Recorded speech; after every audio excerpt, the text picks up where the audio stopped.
예고해 드린 것처럼 이분과 함께 거시적인 이야기, 특히 우리의 거시적인 정책 이야기 오늘은 좀 자세하게 나눠보도록 하겠습니다.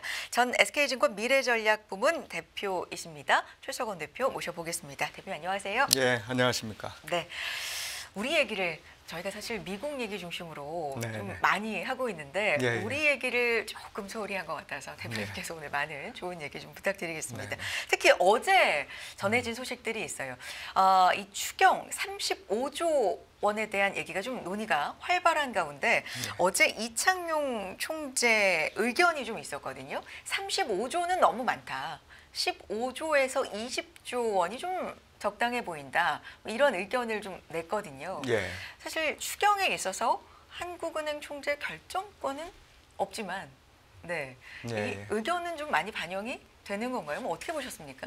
예, 뭐 네. 일단 한국은행 총재면 사실 중앙은행 총재는 그렇죠. 예, 어떤 국가 경제에 있어서 네. 가장 그 핵심적인 이제 수장 중에 하나죠. 경제 수장, 그 정책 당국 중에 하나이기 때문에 네. 어떤 말씀을 하셨든지 저희가 귀 기울여 들어야 되고 한국은행에 정말 수많은 그 조사역들이 있습니다. 박사님들을 포함해서 그분들이 아이디어를 모아서 또 이 지혜를 모아서 만들어낸 결론이기 때문에 개인의 의견이라기보다는 이제 중앙은행의 의견이라는 점에서 분명히 존중받아야 되고 물론 뭐 그 우리가 정부에서 한국은행의 통화 정책에 대해서 뭔가 이렇게 왈가왈부하는 거는 좀 문제가 된다라고 얘기를 많이 하지 않습니까? 그게 이제 통화 정책의 독립성 관련된 부분인데 그런 것처럼 저 한국은행도 이 정부나 정치권에서 뭔가를 하는 거에 대해서 그렇게 뭐 얘기할 필요는 없는 거 아니냐 이런 얘기도 있을 수 있습니다만 어쨌든 저는 이 한국은행이 우리나라에서 가장 우수한 경제 그러니까 경제 정책 및 네. 어떤 그 연구 집단이라는 점에서 분명 귀 기울여 들어야 된다. 근데 제가 사실 그 부분보다 좀 더 아쉬운 건 네, 네. 뭐 워낙 훌륭하신 분들이 다 이거를 논의하고 계시는 거잖아요. 그런데 얼마 전에 KDI에서 네. 추경보다는 금리 인하를 해야 된다고 주장을 했었단 말이에요. 네. 근데 그거에 이제 연장선상으로 들린다는 거죠. 마치 반박처럼 들리기도 하고. 그리고 갑자기 이 야당은 보통 이렇게 예상됐던 것보다 굉장히 많은 규모의 추경을 지금 또 얘기를 했고. 35조. 그렇습니다. 네. 35조. 그리고 그게 나오자마자 또 우리 여당에서는 이게 이제 청년들한테 빚을 이렇게 넘겨주자는 얘기냐 이런 식으로 해서 강렬하게 이제 또 반대를 하는 이런 의견들이 나오고 있어요. 모두 다 말씀드린 대로 굉장히 훌륭하신 분들인데 생각이 다 다르시잖아요.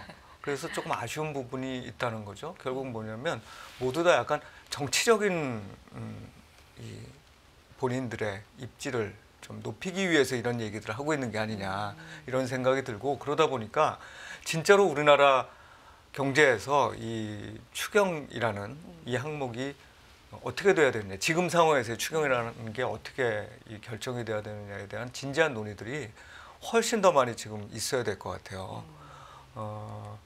일단 KDI는 결국 뭐냐면 작년에 사실 한국은행이 금리 인하를 조금 늦게 하는 바람에 실기했다는 얘기를 많이 했었거든요. 그렇죠. 네. 그러니까 이제 그런 부분들까지 반영을 해서 빨리 금리 인하를 재촉하는 KDI에서도 전혀 뭐 추경을 하지 말아야 된다 이런 얘기는 아니겠지만 우선순위상 금리 인하를 더 빨리 해야 된다는 압박을 하고 싶었던 그런 어떤 정치적 입장을 갖고 있는 것 같고 한국은행은 근데 반대로 지금 우리 상황이 환율도 그렇고 이렇게 너무 어려운데 네. 왜 자꾸 우리한테만 그러냐 추경도 해서 그리고 내수가 문제인데 특히나 이렇게 단기적으로 이 어떤 경제적 충격이 생겼다고 보면 이 바로 어떤 성장률에 영향을 미칠 수 있는 재정 정책을 하는 게 금리 정책보다는 더 효과적이다. 뭐 이런 어떤 그러니까 덜 금리 인하를 하고 싶은 이런 입장 그런 어떤 정치적인 목적을 갖고 있다고 생각을 하고 야당은 뭐 정치적 목적이 워낙 분명하죠. 왜냐하면 이번에 추경은 결국 뭔가 비상시하는 거잖아요. 네네. 상황이 안 좋아졌을 때 갑자기 외부적 충격으로 특히 뭐 내부적도 마찬가지입니다만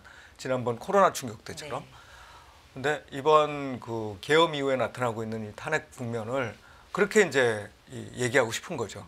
이게 결국은 정치적으로 굉장히 큰 충격을 준 일종의 이제 야당이 주장하는 식의 이 불법적 사건이었다. 이걸 이제 강조하고 싶은 싶은 측면이 거기 들어가 있는 거 아니냐 이런 생각이 듭니다. 그래서 저는 뭐 개인적으로 저한테 얘기를 이제 물어보신다면 15조에서 20조라는 게 그래도 중립적으로는 맞다고 생각을 해요.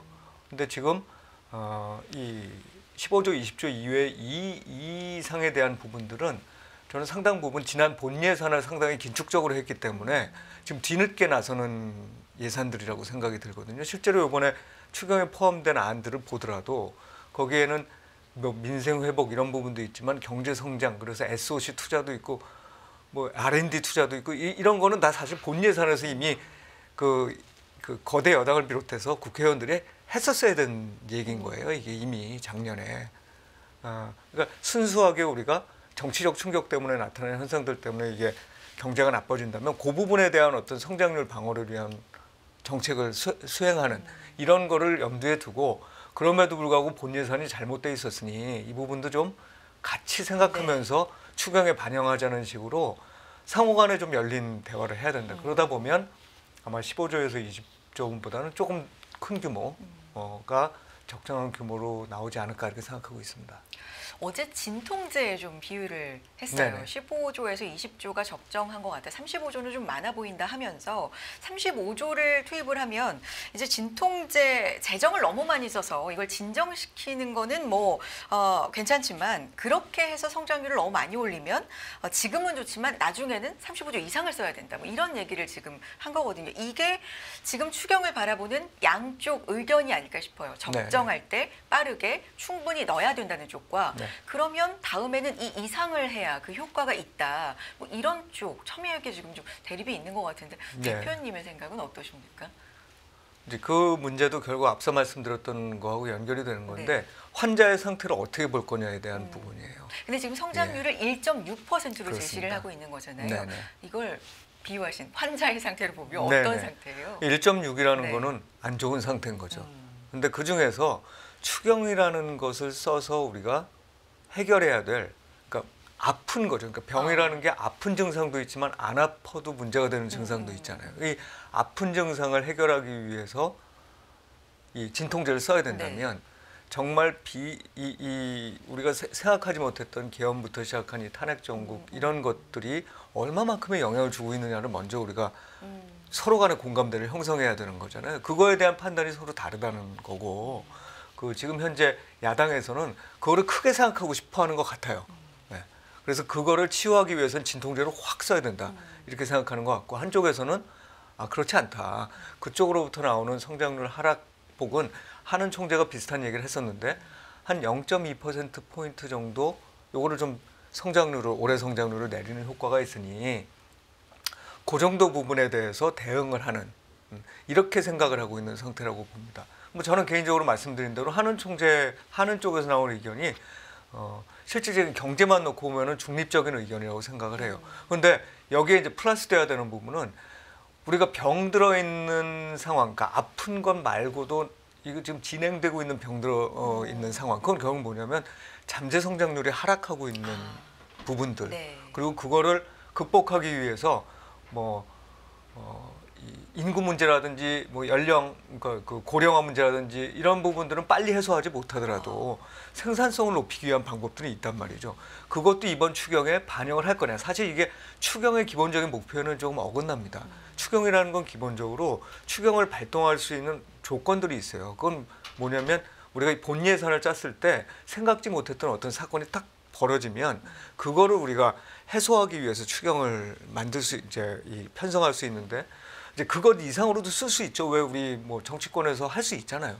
할 수 있는데 그 부분을 본래 추경 목적에 따른 부분을 얼마로 놓고 또 우리가 지난번 본 예산에서 이런저런 정치적 이유로 제대로 통과시키지 못하고 늘리지 못했던 부분 이런 부분들을 얼마만큼 넣고 해서 전체 추경 규모를 만들어야 된다는 거죠. 1.6%는 예를 들어서 우리가 2% 정도의 이 잠재 성장으로 생각한다면 한 0.2% 정도는 이게 지금 예상치 못했던 것 때문에 그 다음에 한 0.2% 정도는 잘못 추정을 해서 원래는 2.0% 정도를 달성하고 싶었다면 본 예산에 반영을 했었어야죠. 근데 그걸 안 했단 말이에요. 그런 부분들을 같이 논의를 해서 적정 추경 규모를 이제 만들어내야 되고 제가 보기에 그 규모는 아마 한국은행이 얘기하는 것과 이 야당 쪽에서 얘기하는 것의 한 중간 정도쯤이 아닐까라고 생각하고 있습니다.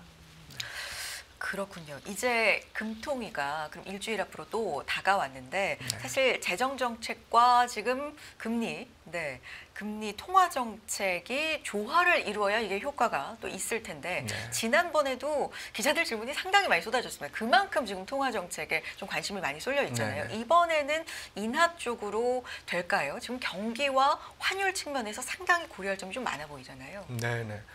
사실 정말 어려울 것 같아요. 네. 한은 총재님뿐만 아니라 한은에 있는 전체적인 분들이 굉장히 어려운 입장인 게 일단 물가가 이렇게 쭉 내려가서 2% 아래로 가다가 다시 살짝 고개를 네. 올리고 있고 또 환율이 올라갔잖아요. 환율이 오른 것 때문에 한 4개월 연속해서 수입 물가가 올랐습니다. 그러니까 결과적으로는 지금 물가와 관련된 어떤 기본적인 숙제도 해결하기가 만만치 않은 상황이라는 걸 지금 갖고 있어요. 한국은행은.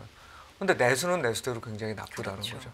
그러니까 내수를 부양하기 위해서 통화정책을 완화하면 이 환율이 더 오를 가능성이 높고 이게 결국 우리가 이 통화정책과 어떤 나라의 통화정책이나 그러니까 정책 외환과 관련된 정책을 보면 트릴레마라는 게 있잖아요. 그러니까 그 중앙은행은 독립성을 갖고 또 한편으로는 자금의 유출입은 자유스러워야 되고 네. 환율은 또 적정하게 안정돼야 되고 이게 다 숙제가 해결되지 않는다는 거예요. 그러면 한국은행 입장에서는 당연히 좀 느린 속도로 이걸 하고 싶을 겁니다. 그러다 보니까 추경에 대한 얘기도 하는 거고요. 네. 그리고 아마 추경에 대해서 적정 규모를 말씀하셨어도 실제로 추경이 이 편성이 되는 수준은 그것보다 높을 거라고, 그러니까 더 많을 거라고 생각하실 것 같아요. 그래서 저는 사실 이번 그 금통위는 조금 멈춰갈 것 같아요. 지난번에도 마찬가지지만 조금 멈췄다가 멈췄다가라는 그러니까 건 동결이죠. 동결을 했다가 네. 그 다음에 다시 진행하는 이런 과정이 아닐까라고 생각을 하고 있습니다. 근데 이제 개인적으로는 이런 논의들이 서로 좀 우리가 리더십이죠. 그러니까 어쨌든 컨트롤 타워가 분명해서 지금도 논의들을 하고 계시겠지만 더 확실하게 중심을 잡은 논의들이 이루어진다면 그러면 각각의 역할을 해서 이쪽에 해야 될 것, 이쪽에 해야 될 것들이 좀 이렇게 조화롭게 더 갈 수 있을 것 같아요. 근데 지금 이제 당장 지금은 보면은 여러 측면에서 사실은 좀 이렇게 삐그덕대는 부분들이 생기고 있다고 보거든요. 그러니까 이런 부분들이 있어서 지금 약간 한은은 아마 동결을 하고 추경을 기다리는 이런 상황이 아닐까 생각이 드는데 저는 사실 적절한 추경 규모 편성과 함께 한국은행도 가급적이면 빠른 속도로 금리를 좀 더 중립적인 수준까지는 내려놔야 된다고 생각을 하는 상황입니다. 그러니까 내려야 하는데 안 내리는 이런 상황이 아닐까라고 저는 생각하고 있습니다. 예.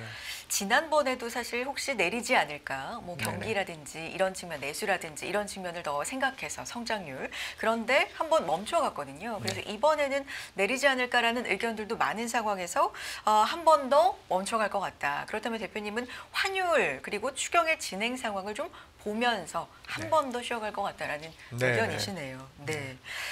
알겠습니다. 물가 말씀해 주셨는데 정말 경기, 물가, 환율 상당히 많은 지금 중간에서 이 균형을 맞추기 위해서 여러 가지 생각이 좀 복잡할 것 같은데 네. 물가는 상당 기간 신경을 좀 안 썼던 부분이거든요. 왜냐하면 많이 안정됐다라는 의견들 그리고 네. 실제로 지표로도 그렇게 나와서 근데 최근에 약간 튀었어요. 물가 진단은 어떻게 보고 계세요?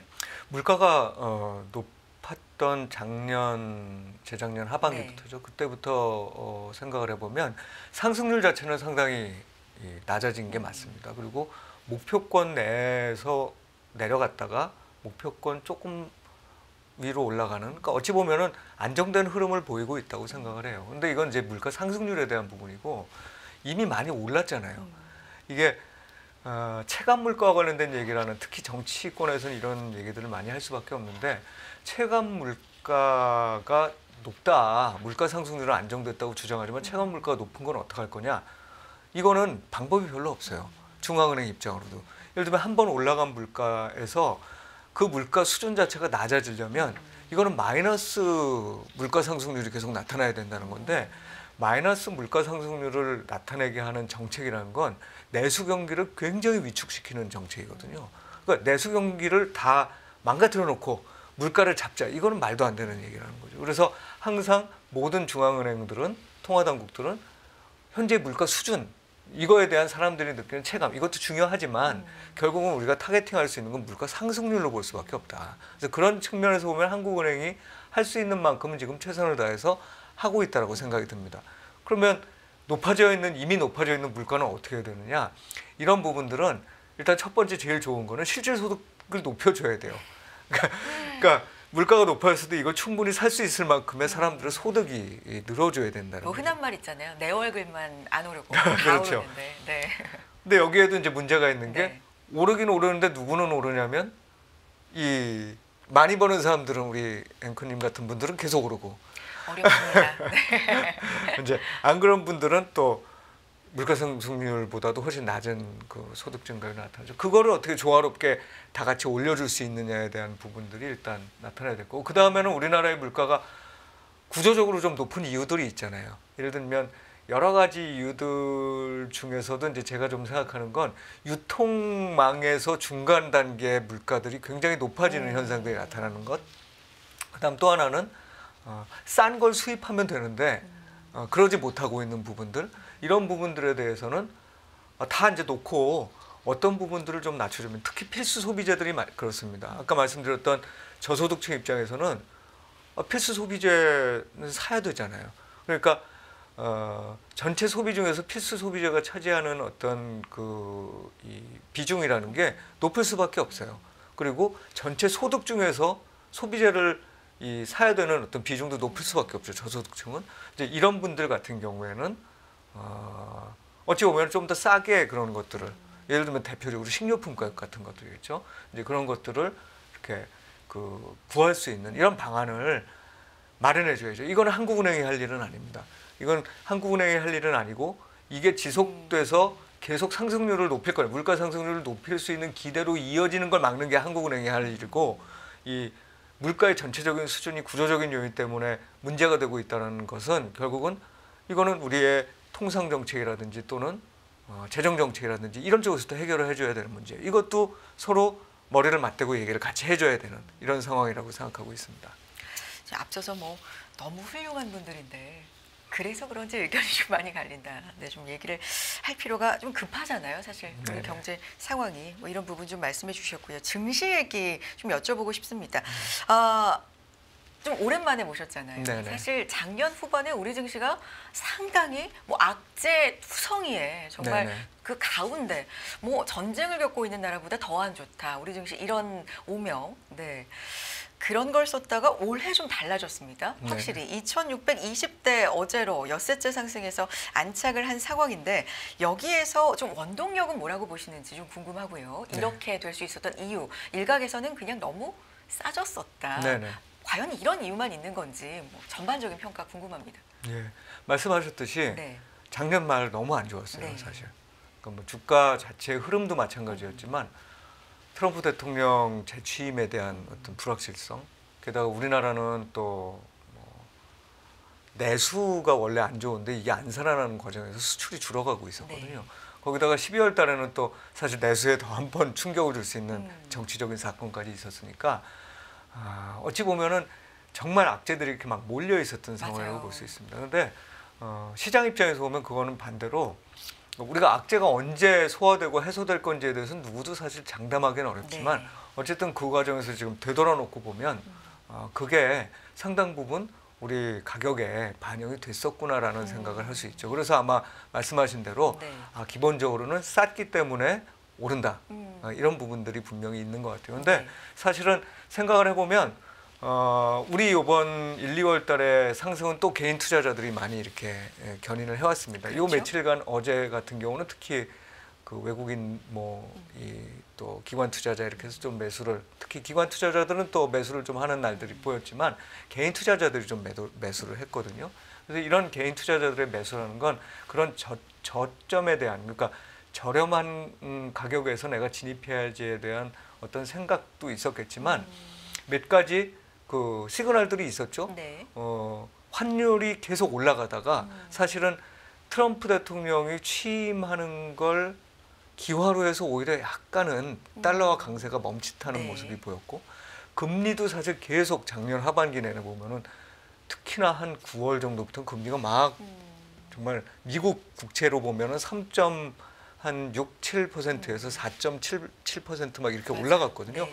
그랬다가 이게 4.5% 정도 살짝 내려왔죠. 그러니까 전반적으로 굉장히 악재가 몰렸던 작년 하반기, 특히 작년 말에 비해서는 지금은 조금은 그런 상황들이 좀 해소된 거는 분명한 것 같아요. 그래서 이런 부분들이 같이 이제 동력을 줘서 투자자들의 매도 강도를 떨어뜨리고 매수 강도는 좀 높이고 그러다 보니까 이 뭐 당연히 트럼프 대통령 때문에 안 좋을 관세에 타격을 미칠 그런 부분들에 대해서는 안 가고 이런 어떤 매수 심리가 이미 낙폭이 컸었던 부분이라든지 네. 또는 다른 쪽으로 이렇게 쭉 확산이 되면서 가격을 전반적으로 끌어올리는 영향을 줬던 것 같아요. 그리고 한 가지 중요한 건 삼성전자죠. 이게 네. 대표적인데 삼성전자가 지금 지수 상승률하고 거의 유사한 정도 이제 올라왔단 말이에요. 작년에 우리 보면 삼성전자 이 가격 하락이 지수 상승을 굉장히 그러니까 지수 상승을 끌어내는데 굉장히 큰 역할을 했거든요. 이 부분이 막힌 것만으로도 사실은 또 동력이 된 거죠. 근데 삼성전자를 또 많이 매수하신 분이 누구냐? 외국인들은 계속 팔고 있었는데 개인 투자자들은 또 사셨단 말이에요. 그러니까 우리 개인들이 지금 전체적으로 아주 정말 나빴던 부분으로부터는 좀 되살아나고 있다라는 것을 반영한 그런 상승이라고 보고 또 하나 이제 마지막으로 지적하고 싶은 건 미국 증시가 이 기대보다는 좀 안 좋았어요. 작년에 비해서 그렇죠. 올해 들어서. 올해 네. 들어서는 좀 안 좋았습니다. 거기에는 뭐 고평가 논란도 있었고 한편으로는 그 딥시크라는 게 나오면서 관련된 주식들이 한번 와장창 이렇게 떨어진 적이 있었고 금리 또 동결을 계속하게 되면서 나타나는 충격도 있었단 말이에요. 그러다 보니까 지금은 또 미국으로 무조건 흘러가는 이런 어떤 자금 흐름에서 약간의 변화가 나타날 수도 있는 거 아니냐라는 심리 이런 것까지 다 포함이 된 게 지금 이제 2월까지의 상승인 것 같습니다. 네. 예. 항상 시장을 볼 때 뭐 대표님 워낙에 장기간 시장 보시면서 느끼신 부분이나 노하우가 많으시겠지만 제가 이제 짧은 시간으로 볼 때 항상 이게 쏠려 있을 때 미국 주식도 그렇고 언제나 좀 쏠려 있을 때 이거를 경계할 시점이었다. 네. 그런데 지금은 미국 주식도 사실 그렇다고 큰 조정을 겪은 건 아니고 네네. 견조하게 또 회복을 하고 있는 와중에 여타 국가들이 좀 못 갔던 국가들이 올라오잖아요. 네네. 그럼 지금 이 시점에서의 전략이 또 중요할 것 같습니다. 어떻게 네. 보십니까? 이제 결국 그 말씀드렸던 네. 내용들을 종합을 해보면 네. 아주 안 좋은 상황으로부터 우리가 좀 벗어난 건 분명한 것 같아요. 일단 그리고 아주 쌌기 때문에 매수가 들어오고 있는 것도 분명한 것 같아요. 지금은 그러면 너무 쌌던 그 매력은 좀 희석된 걸 수도 있잖아요. 이제는. 그런데 이제 과거 사례를 보면 이게 어느 정도쯤 돼야 그러면 비슷한 상황에서 네. 어느 정도쯤 돼야 사람들이 매력이 좀 희석됐다고 생각을 할까? 그게 결국 그러게요. 문제잖아요. 네. 이제 과거에 주가가 내렸다가 올라가는 패턴들을 보면 네. 위기 상황에서는 아주 확 하고 이렇게 바늘처럼 내려갔다가 급락. 네. 아주 빠른 속도로 올라가고 그게 결국 더 올라가서 굉장히 비싸지는 순간까지 가기도 하잖아요. 대표적으로 우리 코로나19 이후에도 그랬고 금융위기 때도 그렇고 과거로 좀 지나가 보면 앞에는 좀 울퉁불퉁했지만 그 IMF 때도 비슷했습니다. 이제 그런 현상들이 그 금융 위기적 충격이 오고 나면 이런 어떤 패턴을 만들어내고 그거는 더 위로 끌어올리는데 네. 그건 결국 뭐 때문이냐면 이렇게 내려갈 때 투자자들만 겁내냐면 그게 아니에요. 정부도 겁냅니다. 한국은행도 겁내요. 그러니까 통화당 그러다 보니까 굉장히 필요 이상의 돈들을 거기다가 이제 쓰게 되는 거죠. 필요 이상의 돈이라기보다는 필요하다고 느꼈지만 굉장히 많은 돈 나중에 생각해 보면 그 돈을 쓰게 되면 그 영향이 이제 굉장히 크게 주가가 오르는데도 네. 이제 같이 긍정적 효과를 미치는 거죠. 근데 지금이 그런 상황이냐? 그런 상황은 아닌 거잖아요. 그죠? 금융위기적 상황은 아니에요. 그래서 주가가 내린 것도 작년에 꽤 내리긴 했지만 그렇게 금융위기적 상황으로 내려간 건 아닙니다. 그래서 최근에 나타나고 있는 추경에 대한 논의 또 한국은행의 스탠스 이런 걸 보면 이건 위기에 대한 대응을 과거의 그런 금융위기 때처럼 하고 있는 건 아니에요. 그렇기 때문에 아마 정책을 쓰는 것도 굉장히 신중하게 추경 규모에 대해서도 뭐 야당은 지금 굉장히 큰 규모를 주장하고 있지만 그것보다는 좀 줄어든 상황에서 이제 신중하게 써갈 거거든요. 그러니까 그런 경우에는 이게 비싸지게 된 것 이상으로 어떤 버블이 형성되기에는 어려운 시기라고 봐야 되겠죠. 그럼 이제 그 비싸다는 게 어느 정도냐? 작년에도 우리 비슷한 경험을 했었어요. 작년에도 주가가 떨어졌다가 이렇게 올라가는데 비싸지다고 느꼈던 순간이 어느 정도쯤이냐면 한 작년 7월 때였죠. 2,850 이 정도 넘어가니까 이제 비싸다는 느낌이 든 겁니다. 올해 사실은 이익 규모가 조금은 늘어날 거기 때문에 그거보다 조금 더 높게 잡을 수도 있어요. 그런데 사실은 제가 보기엔 그 투자자 입장에서는 그래 꼭대기는 그래서 그거보다 더 갈 거야라고 생각하고 거기까지는 내가 견뎌봐야지 이렇게 생각하실 필요가 없어요. 이제 그 정도 수준에서 아마 고점을 형성하지 않을까라는 생각을 갖고 가는 게 지금으로서는 가장 이제 좀 합리적이지 않을까. 그래서 한 2,800 정도까지는 충분히 지금의 힘으로도 갈 수 있다. 하지만 그때가 되면 이제 저가에 대한 매력들은 없어졌다고 생각을 하는 거죠. 그럼 그 이후에 과연 우리 경제가 추경 뭐 이런 거 하는 것 때문에 급작스럽게 회복될 거냐? 이제 그 점에 대해서 저는 불투명하다고 생각하기 때문에 사실 추경의 효과라는 건 성장률에 직접적으로 미치는 그 승수 효과도 마찬가지고 단기적인 효과도 작거든요. 그래서 사실은 그거보다 더 저간에 깔려 있는 트럼프 대통령의 그 관세 정책이 통상 문제에 어떤 영향을 미치는지 이런 부분들을 관찰해가면서 이게 정말 더 비싸도 살 만한 환경이냐를 평가해야 된다. 저는 사실 자신은 별로 없습니다. 그때 다시 좀 또 가격이 밑으로 내려가는 현상이 나타나지 않을까 이렇게 생각하고 있어요. 일단 지금 2,620선인데 한 2,800까지는 그래도 의심 없이 편안하게 가지만 그때는 좀 부침이 있을 수도 있다. 네. 그때 다시 조언 주셔야 되겠네요. 예. 네. 근데 지금 시장 상황 보면요. 사실 우리 시장도 좀 반등을 견조하게 해주고 있지만 안전자산 선호도 좀 뚜렷하거든요. 맞습니다. 어제 자료를 좀 찾아봤는데 우리 5대 은행 달러 예금 잔액이요. 총 676억 한 5,200만 달러입니다. 이게 2년여 만에 가장 높은 수치더라고요. 그러니까 달러도 많이 몰리고 골드뱅킹 금이 워낙 낮으니까요. 뭐 이것도 9천억 첫 돌파 뭐 이런 뉴스도 지금 나와서 위험 자산도 반등하고 안전 자산으로도 몰리고 이 현상은 어떻게 해석하고 계세요? 네, 위험 자산이 계속해서 오르는 것 이거는 결국 미국의 경우는 경제가 좋기 때문이라고 봐야 되겠죠. 다른 나라들의 경우에도 사실은 작년에 굉장히 우리나라 같은 경우에 악재가 막 몰렸다가 조금 회복되고 있는 이런 상황이기 때문에 위험자산으로의 이 선호 현상들이 나타나는데 이 배경에는 계속 지금 뭐가 깔려 있냐면 트럼프 대통령 이제 재집권 이후 또 물가가 한참 굉장히 올랐었잖아요. 그러니까 지금도 아까 말씀드렸던 체감 물가도 마찬가지고 물가가 높아진 상황에서 안정돼 있는 이런 상황에서 사람들은 이게 한 번쯤 뭔가 큰 문제로 이어질 수 있다는 생각도 분명 하고 있는 것 같아요. 이런 구도에서 안전자산의 비중을 줄이지 못하는 거죠. 그러니까 전반적인 어떤 금융자산은 계속 크기 때문에 배분을 합니다. 예를 들면 국민연금도 한 해에 순증하는 규모가 예를 들어서 몇십조라고 하면 그거를 몽땅 다 이 위험자산으로만 넣을 수는 없는 거잖아요. 그래서 배분을 하는 거예요.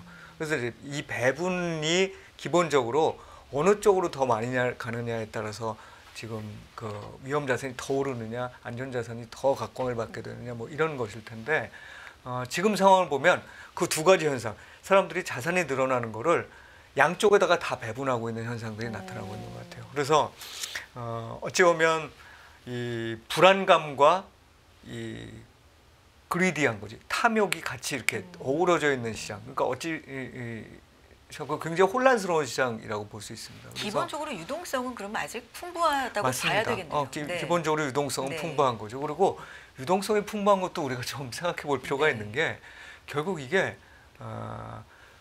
이 게임이 이 저소득층 그다음에 자산이 없는 사람들과는 약간 무관해진 게임으로 가고 있는 거예요. 그러니까 돈이 많은 사람들은 굉장히 많다 지금.